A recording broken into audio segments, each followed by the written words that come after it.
केल्या जाते. मग त्या तिरडीवर कुठल्या फॉर्मची गादी असते हो? असते का? नाही. मग आंघोळ केल्या जाते आणि त्या तिरडीवर त्या प्रेताला झोपवलं जातं. त्याच्या अंगावर टाकलेला कपडा काही ब्रँडेड असतो का? या देहामध्ये जोपर्यंत आत्मा आहे ना तोपर्यंत त्या देहाचे कोड कौतुक केलं जातं. आणि मग त्याच्यावर तो पांढरा कपडा टाकला जातो, त्या प्रेताला बांधलं जातं. ह्या छोट्या मोठ्या गोष्टी आपण सगळ्या पाहिल्या असतात, त्याच्या मागचे शास्त्र फक्त ऐका. आणि मग ते प्रेत बांधल्याच्या नंतर त्या कपड्यामध्ये काही भागामध्ये तांदूळ बांधल्या जातात, काही भागात भाकरी बांधल्या जाते, काही भागात भात बांधला जातो. त्याच्या मागं काय शास्त्र ते आपल्याहून ऐकणार आहोत. मग घट तयार केला जातो. त्या घटामध्ये आपल्या शरीरातले जे 17 तत्व असते ते 17 तत्व त्या घटामध्ये प्रवेश करतात. त्या घटामध्ये अग्नी ठेवला जातो आणि मग ते प्रेत उचलल्या जातं, घट उचलल्या जातो. मग आता इथून पुढचा प्रवास ह्या प्रेताचा स्मशानाच्या दिशेने होतो. आणि मधीच एका ठिकाणी ते प्रेत टेकवलं जातं. ते प्रेत टेकवलं जातं त्या जागेला विसावा म्हणतो आपण. मग त्या विसाव्याच्या ठिकाणी प्रेत टेकवतो आपण. जे ते पदरात बांधून जे काय आणलेलं असतं, ती भाकरी असन भात असन, अर्धा भाग त्यातला काढून आपण तिथं ठेवतो. त्या दगडावर गुलाल बुका फुलं वाहून त्याची पूजा करतो. आणि त्यावेळेला खांडेकरी पण बदलतात. प्रत्येक गोष्टीमध्ये शास्त्र आहे, आपण तिथपर्यंत पोहोचलो नाही. मग पुढचे खांडेकरी मागे येतात, मागचे पुढे जातात. का आपण तिथं भाकरी ठेवली? त्याचं असं शास्त्र आहे.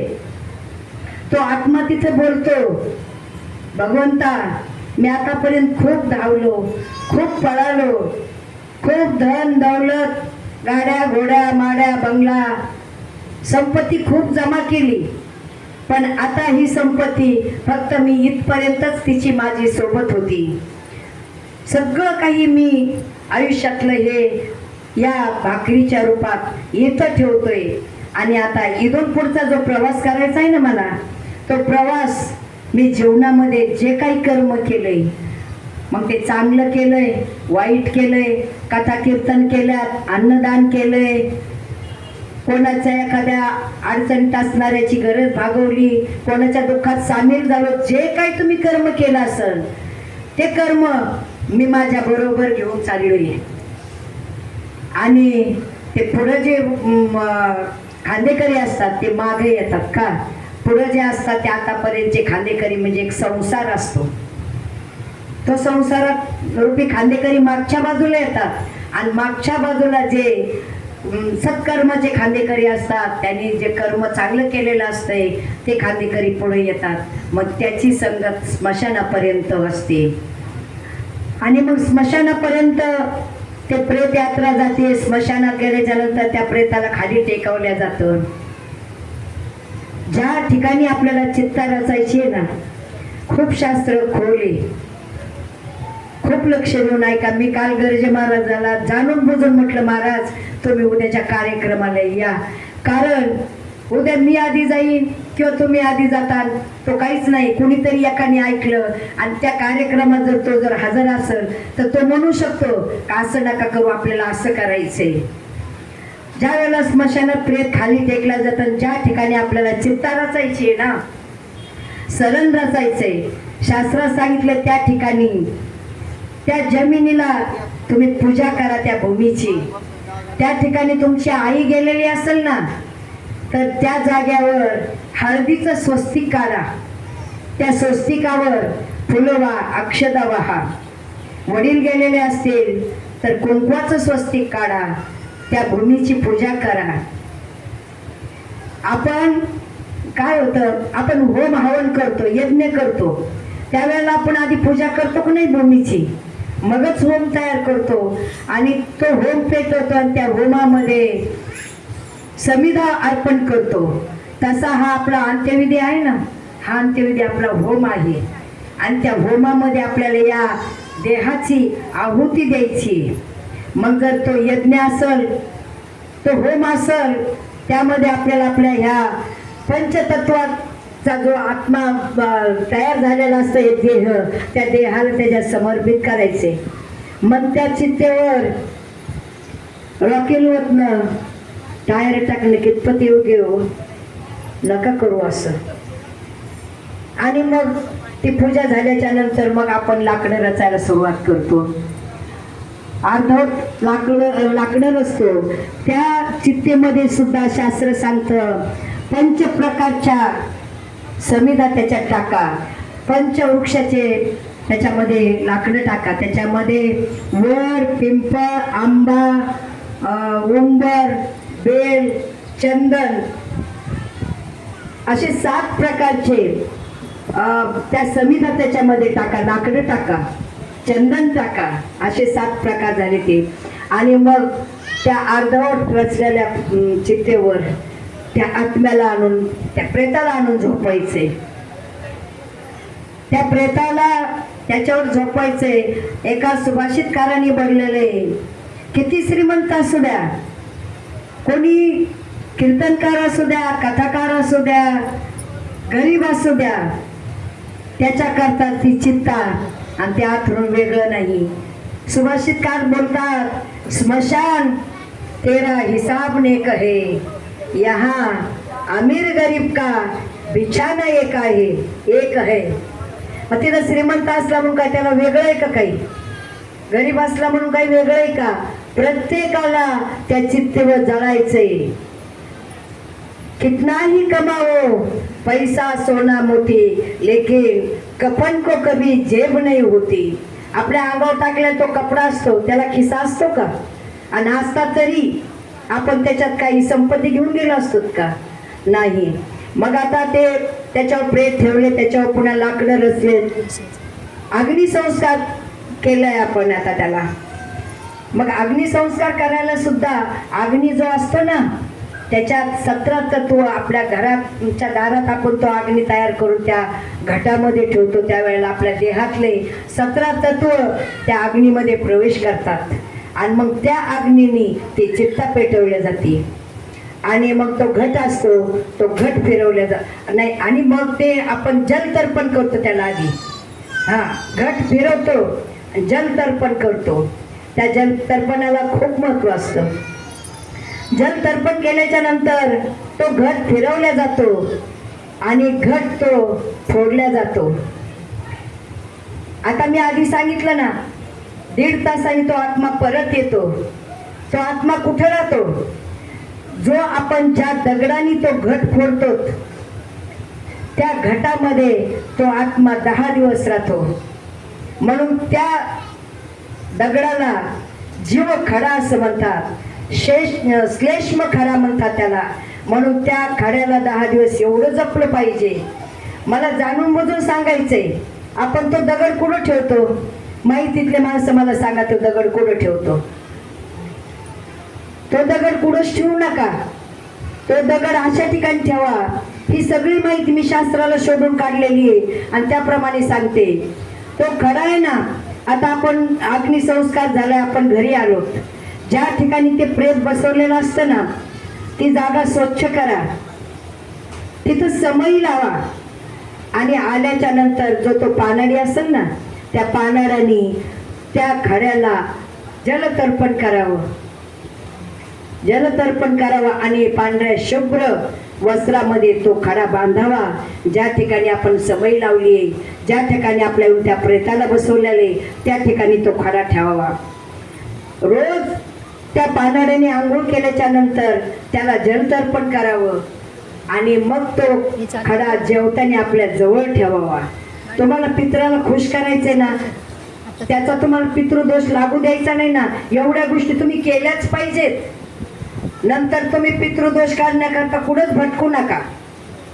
आणि मग 10 दिवसाचे 10 पिंड करावे असं शास्त्रात सांगितलंय. पण आपण काय सर दोपट चालतो, ते फक्त 10व्याच दिवशी आपण 10 पिंड तयार करतो. आता हा झाला पहिल्या दिवशीचा कार्यक्रम, अग्निसंस्कार झाला, घरी दिवा लावला. आता दुसऱ्या दिवशी सावरण्याचा कार्यक्रम असतो, राख गोळा करण्याचा आणि अस्थी गोळा करण्याचा कार्यक्रम असतो. मग आपण ती राख गोळा करतो, पोत्यात भरतो, आस्ती गोळा करतो, एका मटक्यात भरतो. ती राख पाण्यामध्ये विसर्जन करा, गंगेमध्ये विसर्जन करा, हे शास्त्र आहे. पण हल्ली काय प्यार आलंय, माझ्या आईची आठवण मला पाहिजे, माझ्या वडिलाची आठवण मला पाहिजे. आणि मग ती राख भरून आणायची, शेतात खड्डा खोदायचा आणि त्या खड्ड्यामध्ये पुरायची आणि त्याच्यात झाड लावायचं. हे चुकूनही करू नका. मग मला माझ्या वडिलाची समाधी बांधायची, मग समाधीत मी आस्ती टाकेल, नका करू हे. कारण तो आत्मा आहे ना, आत्म्याची अधोगती होतीये. आत्मा त्याच्यात अडकून राहतोय, त्या खड्ड्यात आत्मा अडकून राहतोय. तुम्हाला झाड लावायचंय ना, तुम्हाला तुमच्या आईची वडिलाची आठवण ठेवण्याकरता झाड अवश्य लावा. या दिवशी माझे वडील वारले आणि मी त्या निमित्ताने झाड लावलं, या दिवशी माझी आई वारली, मी त्या निमित्ताने झाड लावलं. ठीक आहे, लावा, पण राख त्या खड्ड्यात टाकू नका आणि त्या आत्म्याला त्या खड्ड्यात अडकून ठेवू नका. आणि समाधी बांधण्याच्या तर विरोधात शास्त्रे, समाधी महान आत्म्याच्याच बांधा, कारण त्या समाध्या देवालयामध्ये असतात. तुमच्या आमच्या समाध्या आहेत ना, कुठंतरी झाडा म्हणजे शेताच्या बांधावा असतात, काय पावित्र्य तिथं, काहीच नाही. म्हणून समाधी बांधू नका. आणि मग ती राख तुम्ही गंगेत विसर्जित करा. आस्ती गोळा करून ठेवा. त्या आस्तीला विसर्जन करण्याचं सुद्धा खूप शास्त्रे. 10वा झाल्याच्या नंतर त्या आस्तीची पूजा होती आणि मग ती एकदा आस्ती उजळून ठेवले ना, तुमच्या सवडीनुसार तुम्ही कधी बी वर्षांनी, 6 महिन्यांनी, 4 महिन्यांनी, कधी बी त्या आस्ती तुम्ही पवित्र अशा ठिकाणी विसर्जित करा. मी नेहमी सांगत असते, मला जो अनुभव आहे तो, कारण अस्थि विसर्जन करण्याला माझ्या माहितीप्रमाणे एक तर आळंदी आणि दुसरं ठिकाण पंढरपूर. पंढरपूरला विष्णुपद आहे ना, तिथं त्या अस्थीचं पाणी होतं, पाण्यात रूपांतर होतं. आणि आळंदीला माऊली मंदिराच्या पाठीमागं कमल कुंड म्हणून कुंड आहे, त्या कुंडामध्ये आपल्या आई वडिलाच्या अस्थि विसर्जन करा. शास्त्राचा पुरावा आहे त्याला. त्या पाण्यामध्ये जी अस्थि, जे हाडं 10 मन सरपण टाकून जळालेले नसतात, दफनविधीमध्ये जे प्रेत पुरलेले असतात, त्या अनेक वर्षांनी तुम्ही ती जागा उकरली तर त्यामधलं सगळं शरीर नाश पावलेलं असतं. पण त्या अस्थी तुम्हाला किती वर्षांनी उकरा, त्या अस्थी तुम्हाला त्या जागेवर सापडतात. काय कारण आहे त्याच्या मागचं? त्या अस्थी आहेत ना, त्या अस्थी आपल्या आईच्या दुधापासून तयार झालेल्या असतात. एवढे आपल्यावर त्या आईच्या दुधाचे उपकार असतात. म्हणून त्या अस्थी आहेत ना, तर त्या अस्थी तुम्ही एक तर त्या कमलकुंडामध्ये विसर्जन करा, आळंदीला नसता पंढरपूरला विष्णुपदाच्या ठिकाणी तिथं विसर्जित करा. पण तुम्ही ते समाधी बांधण्याच्या त्याच्या मागे लागू नका. आणि तुम्हाला बांधायचीच आहे ना, तर तिचं पावित्र्य राखा. त्या आत्म्याला भटकू देऊ नका, अधोगतीला पाठवू नका, त्याची ऊर्ध्वगती झाली पाहिजे. आणि मग झाला तो आस्थीचा कार्यक्रम, राखेचा कार्यक्रम झाला. आता असं मग आता दुसऱ्या दिवसापासून तर 10 दिवस काय करायचे, त्या कुटुंबानी 10 दिवस घरात गरुड पुराण लावावा, रोज हरिपाठ करावा, गीता पाठ करावा, ज्ञानेश्वरी वाचावं. जेवढे तुमचे आध्यात्मिक काय जे कार्यक्रम असतील त्या कुटुंबाने ते करावं. आणि मग 10व्या दिवशी 10 पिंड पडतात, विधी मार्ग होतो. आणि त्या दिवशी काक स्पर्शाला खूप महत्व असतं, म्हणजे कावळा पिंडाला शिवणं खूप महत्व आहे. ते कावळ्यांनी पिंड शिवणं काय होतं, घरच्या लोकांना तर पिंडाला जर कावळा शिवला नाही ना, काक स्पर्श झाला नाही तर घरच्या लोकांना तर नाही समाधान वाटत. पण 10व्याला गेलेल्या माणसाला विचारण्याचा पहिलाच प्रश्न असतो, घरचा माणूस म्हणतो का हो शिवला का कावळा. म्हणून त्या कावळा शिवण्याला सुद्धा खूप शास्त्र आहे त्याच्या मागं. म्हणून तो काक स्पर्श होणं खूप महत्वाचं आहे. ज्या आत्म्याने आयुष्यभर सत्कर्म केलेला असेल, अन्नदान केलेलं असेल, त्याचा आत्माच म्हणजे संसारात अटकलेला नसेल. अंतकालेच्या मामेव स्मरण मुक्त कलेवर हे प्रयाती समज बाबा याती नास्ते तर संशय हा. तो आत्मा मुक्त होऊन गेलेला असेल, कशातच अटकलेला नसेल, त्याचा सगळ्यात आधी म्हणजे कावळा स्पर्श करतो. बरं, कावळ्यालाच का त्या पिंडाला स्पर्श करण्याचा अधिकार आहे? त्याच्या मागे सुद्धा रामायणामध्ये कथा